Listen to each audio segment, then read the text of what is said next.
하겠습니다. 아까 잠깐 안내해드렸듯이 이 첫 번째 시간에는요, 소프트웨어 테스트와 관련된 여러 가지 토픽들이 있어요. 예를 들면은 뭐 블랙박스 테스트, 화이트박스 테스트, 그 안에 보면은 뭐 경계값 또는 뭐 여러 가지 것들이 있거든요. 동등분할 이런 게 있죠. 근데 그런 것들이 주제가 아니라 지금은 전체적으로 소프트웨어 테스트의 필요성과 개념, 그런 내용들, 그 다음에 기존 소프트웨어 공학과 연결돼서 어떠한 이슈들을 가지고 고민을 하고 있는지에 대한 것을 한번 공감해보고 싶은 거예요.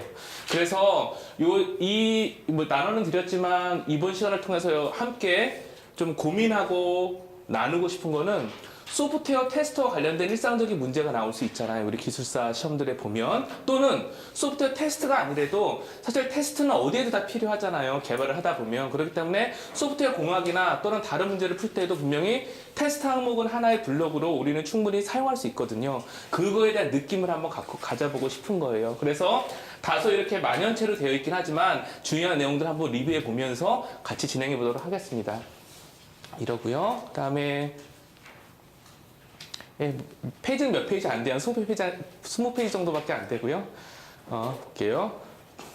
먼저는 소프트웨어가 무엇인지 우리 소프트웨어 공학을 이미 했었잖아요. 그렇기 때문에 소프트웨어가 무엇인지는 이미 우리가 알고 있을 거예요. 근데 교과서적으로는 이런 식으로 정의를 하고 있다고 하더라고요. 근데 프레스만이라는 분이 소프트웨어를 정의하기로는 단순히 동작하는 프로그램뿐만 아니라 그 중간 과정, 산출물, 설명하는 문서 이런 것들 있잖아요. 이 모든 것을 아울러서 소프트웨어로 정의를 하고 있다는 거죠. 그렇기 때문에 테스트라는 관점에서 봤을 때도 어떤 단순히 프로그램을 동작시키는 것뿐만 아니라 그쵸? 산출문 중에 문서는 적절히 작성되어 있는지, 소프트웨어를 개발하는 그 과정, 프로세스라고 그러잖아요. 그 부분이 적절하게 잘 관리되고 있는지, 이런 것들을 아울러서 바라보는 시각이 필요한 거죠. 그래서 지금은 소프트웨어는 프로그램 자체와 관련 데이터, 문서 등을 포괄하는 개념이다. 이렇게 돼 있습니다. 그리고 뒤에 가면은 보통 우리가 저런 그 테스트와 관련된 교과서들을 보면은요, 항상 나와 있는 게 사람이 중요하다 이런 얘기를 많이 나와요. 굉장히 중요한 스킬이 개발팀과 어떻게 싸워야 하냐 이런 거 있잖아요. 개발팀과 싸울 때 어떻게 해야 되냐, 또는 개발팀과 싸우지 않고 협업하기 위해서 어떠한 마인드를 가져야 되냐 이런 것까지도 얘기를 하고 있거든요. 그러니까 바꿔 말하면 이거는 기본이고, 그 다음에는 소프트 스킬이라고 하는 부분 있잖아요. 사람 간의 관계라든지 전문성을 확보하고 그것을 가지고 서로 대화하면서 풀어가는 그런 내용들, 그런 것들도 그러니까 좀 광의적인 부분으로 본다 그러면 소프트웨어 테스트의 한 줄기로 볼 수도 있겠다는 생각이 들더라고요. 그래서 이 부분에 전체적으로 우리가 테스트하고 검증하고 확인하려고 하는 그 대상이 이렇다 정도를 확인해보고 넘어가고 싶었습니다.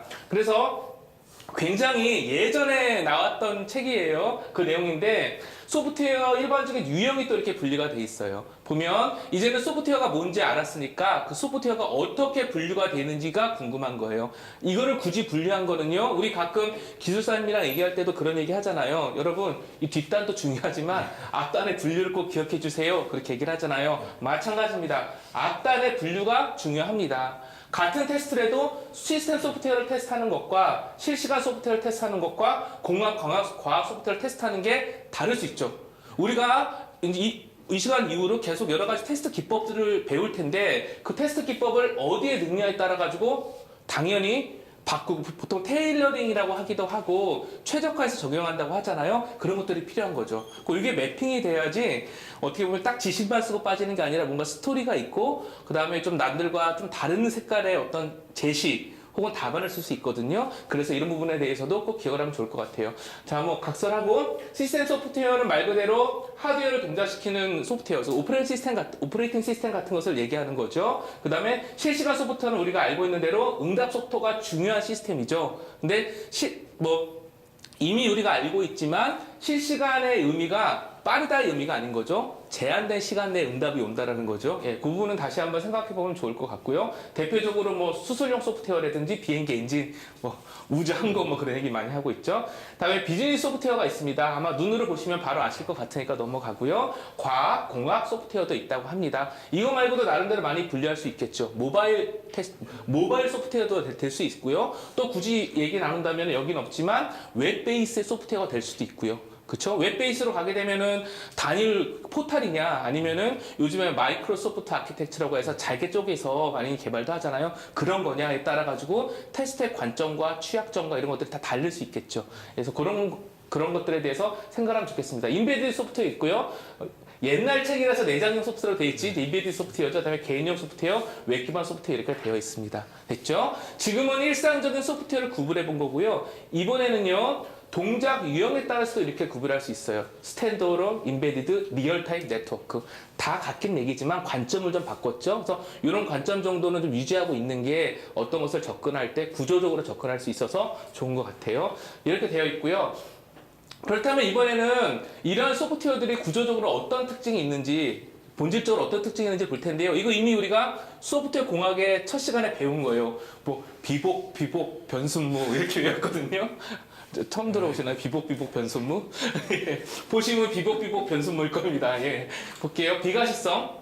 이거는 이제 구조가 노출되지 그러니까 소프트웨어 구조는 외부로 노출되지 않고 코드에 내재되어 있다는 그런 얘기인 거죠. 그리고 이제 여기 보면 개발 및 품질 상호 관계라고 적어놨어요. 요거는 제가 읽진 않을게요. 이 문서 나눠드렸으니까 한번 읽어보시면서 소프트웨어 비가시적인 특징이 있다고 하는데 내용은 뭐고 그렇기 때문에 테스트 관점에서는 이거 보면요.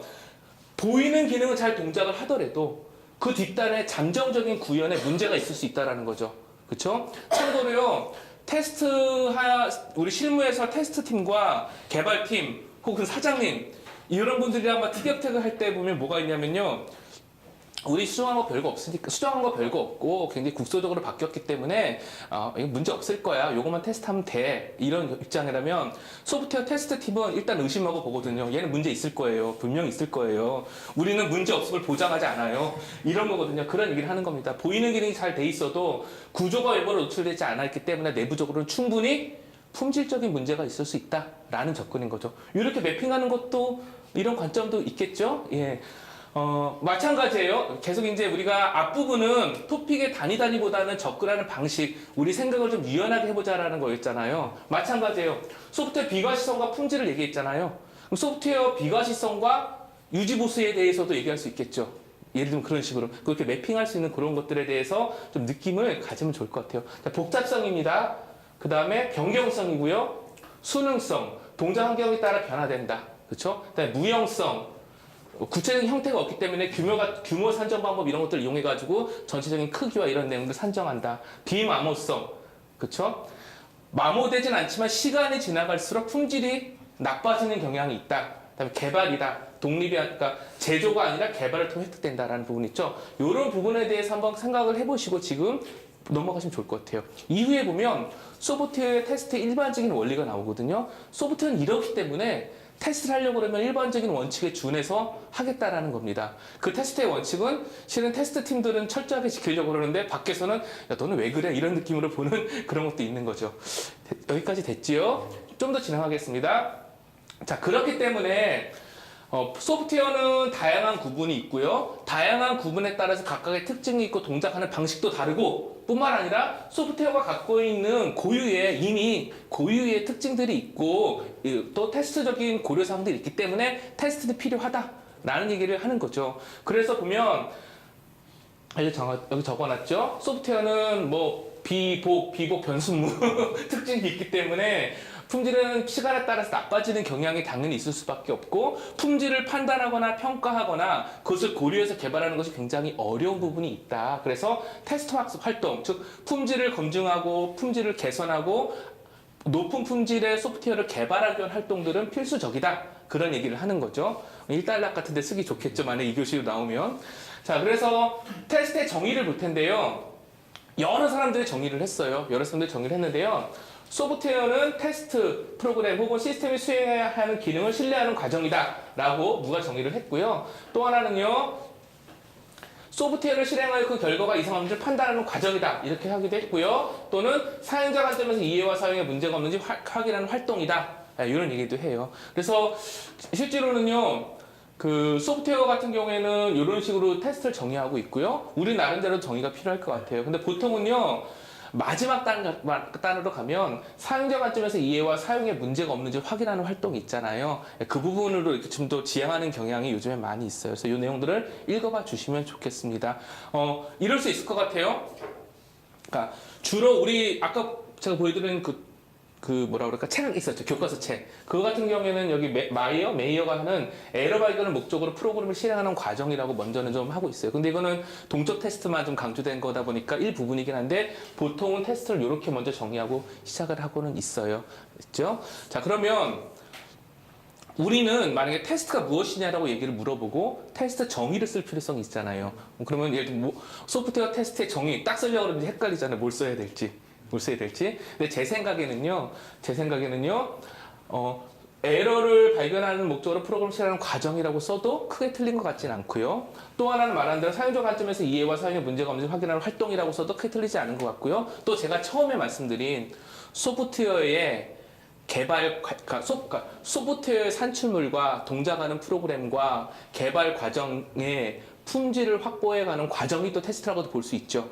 그러니까 여러 가지 정의할 수 있기 때문에 생각하시는 그 내용을 정확히 정의를 하고요. 거기에 준해서 그 밑에 이달락, 살펴다 이런 내용들 있잖아요. 그거를 전개가 주시면 일관성이 있으면 틀린 거 아니라고 생각이 들어요. 왜 틀린 게 아니라고 하냐면 왜 맞는 거예요라고 안 하고 틀린 게 아니라고 얘기하냐면요. 정답이 없어가지고요. 예, 그렇게 좀 말씀을 드리겠습니다.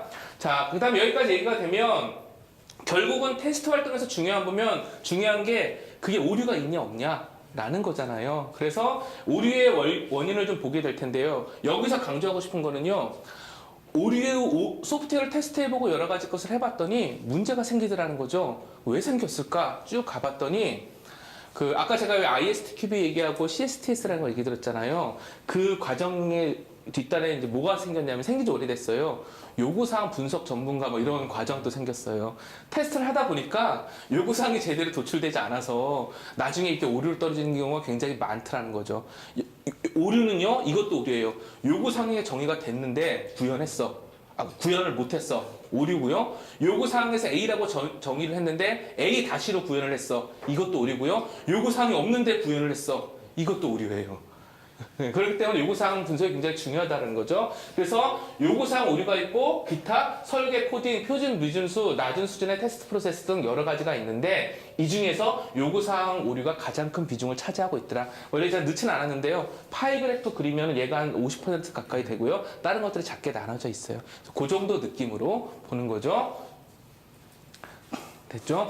만약에 우리가 2교시를 푼다고 해봐요. 소프트웨어 테스트에 대해서 얘기를 한다 그러면 이런 것도 소프트웨어 오류를 분류를 하고요. 그 각각 오류 케이스에 대해서 우리가 어떠한 기법과 어떠한 관점으로 접근을 해서 프로세스를 만들고 도구를 도입하고 테스트 기법들을 넣어야 그런 것들이 보장이 될 수 있을지도 접근할 수 있겠죠. 네, 그런 느낌들이에요. 여기는 그냥 적어놨지만 하나하나를 엮었으면 테스트라든지 소프트웨어 공학 쪽에 하나의 답안 블록으로 엮어갈 수 있는 그런 내용들이에요. 그 정도 느낌을 갖고 쭉 읽어가 보면 좋겠습니다.